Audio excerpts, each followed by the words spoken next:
We often hear in the mental health community about the importance of setting boundaries. But not so many people talk about what to do when actually your boundaries get pushed back or you find yourself in confrontational situations after doing so.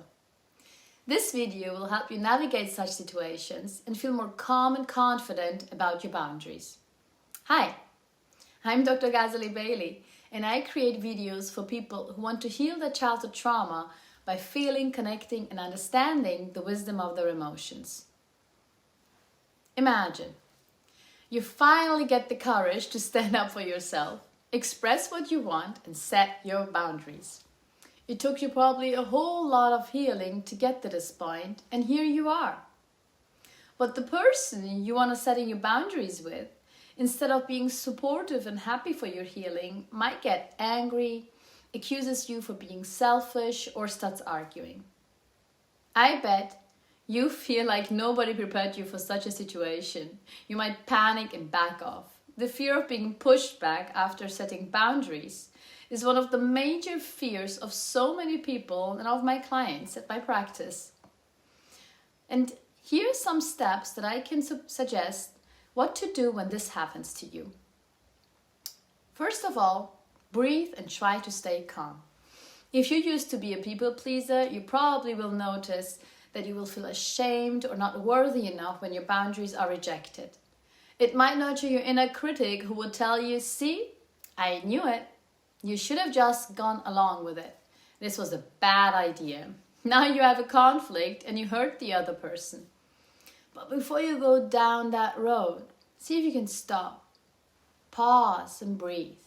Sometimes counting to 10 can be helpful to calm down your nervous system. And let your critic know that you deserve to express your needs and stand up for yourself. And remind yourself that boundaries are an essential part of healing and healthy relationships. Then acknowledge how the other person feels and validate their feelings. When we validate, we're not saying, "You're right, I meant to hurt you." Instead, we're actually saying, "I understand why you think that." Here are some tips on how this works and what you can do and say. First of all, hear the other person out, no matter how absurd their arguments might be. This is a hard one, I know, but if you can hold back the counter-arguments long enough to allow the other person to finish out their point of view, I promise you will have a better chance at making your point heard. Then, ask questions to better understand their point of view. The more you understand about their point of view, the more you understand about how they feel, and so you understand the other person's feelings better. You can try something like, "Why do you miss?" instead, "You never appreciate me." Number 2, express your feelings and needs. It's not only important to validate the other person's feelings, but also to validate your own.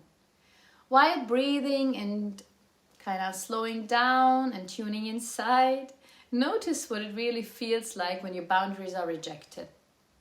Maybe it makes you feel not heard, unseen, or unloved. Let the other person know what it's really like for you. You can try and say something like, "When you get angry when I tell you I don't like that, I feel unheard and it hurts. I need you to listen and be open for negotiation." It's also important to stay firm and communicate the boundary again. I know, this might be very tricky, but it may be helpful to remember why you need to set the boundary at the first place. Reconnect to the core intention. Stay firm and assertive in your voice and body, and repeat your boundary. Set a clear boundary, as clear as possible. Do not raise your voice. State your need or request directly in terms of what you like rather than what you don't want or like. There's really no need to over-explain yourself or apologize for setting boundaries. You can do that by saying, for example, after being asked to go out on the weekend, "I have been social all week. I need the weekend for myself." Sometimes people continue pushing your boundaries. In this case, you can say then this again and set a clear consequence. Setting clear consequences is crucial to make your boundaries being heard. Know that consequences can keep and manage to be clear and straightforward. When you set consequences, it is crucial that you keep them. Otherwise, people won't take you seriously and will continue rejecting your boundaries.